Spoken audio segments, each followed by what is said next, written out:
আমরা এখানে নতুন কারা আছি? মাশাআল্লাহ, অনেকেই নতুন। আজকে হলরুম ফুললি হচ্ছে আমাদের নতুনদেরকে নিয়ে, তাই না? আমি নুসরাত জাহান জুই, ডিএক্সএল সিস্টেমের ডবল ডায়মন্ড। আমার টিমে 10 জন ডায়মন্ড আছে, আমি সহকারে। 2 জন এসএসডি আছেন এবং একজন এক্সিকিউটিভ স্টার ডায়মন্ড আছেন।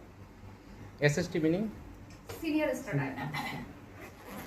তো আজকের প্রোগ্রামটা বিজনেস অপরচুনিটি নিয়ে। যারা নতুন আছেন তারা আমার একটু বুঝুন যে এখানে এসে আর্নিং কিভাবে করবো। তাদের কাছে SA, SD, ESSD, DD, crown diamond এটা নট গুড।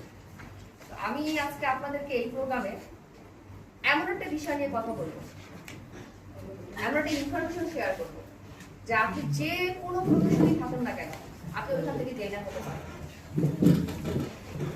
করা যাবে? ইয়েস যাবে?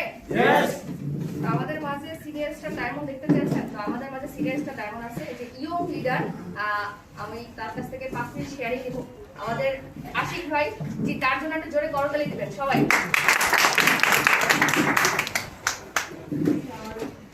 সে একজন স্টুডেন্ট হয়ে কিন্তু তিনি ডিএক্সএল সিস্টেমের সিনিয়র স্টার ডায়মন্ড। তো তার কাছ থেকে আমরা একটু ফিলিংসটা শুনি। Thank you leader.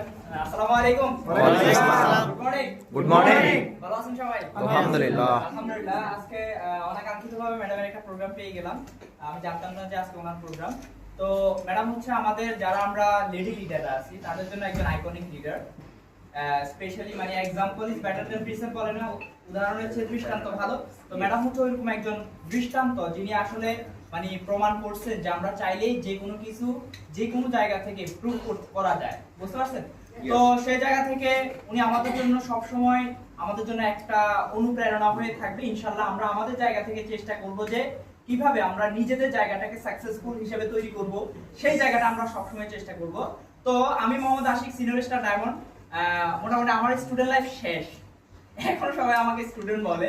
আমি পড়াশোনা কমপ্লিট করছি, বিএসসি, মাস্টার্স, পিজিডি সহ সবগুলাই শেষ, শুধু ডক্টরেটটা বাকি আছে। ওকে, তা আমি এখন মানে আমার পড়াশোনার লাইফ শেষ, এখন থেকে আমাকে আর স্টুডেন্ট বলবেন না। এখন থেকে বিজনেসম্যান। আচ্ছা, ওকে। তো যে কথাটা আমি বলতেছিলাম সেটা হচ্ছে যে আমার এই যে পড়াশোনা যখন আমি অনার্স সেকেন্ড ইয়ারে ছিলাম তখন থেকে মূলত আমি এই ব্যবসাটা শুরু করি। আমি ব্যবসা শুরু করার মানে অনার্স কমপ্লিট হয়েছে, কিন্তু ব্যবসা করার কারণে আমি এবং আমার বন্ধুদের মধ্যে একটা পার্থক্য তৈরি হয়েছে। সেটা হচ্ছে যে আমি যখন পড়াশোনা সেকেন্ড ইয়ারে ছিলাম তখন থেকে ব্যবসাটা শুরু করে অনেকেই আমি মূলত বিজনেসের দাওয়াত দিছি, কিন্তু তারা আমার কথা শুনে নাই। But end of the day যখন আমরা সবাই বের হই তখন কিন্তু তারা চাকরির জন্য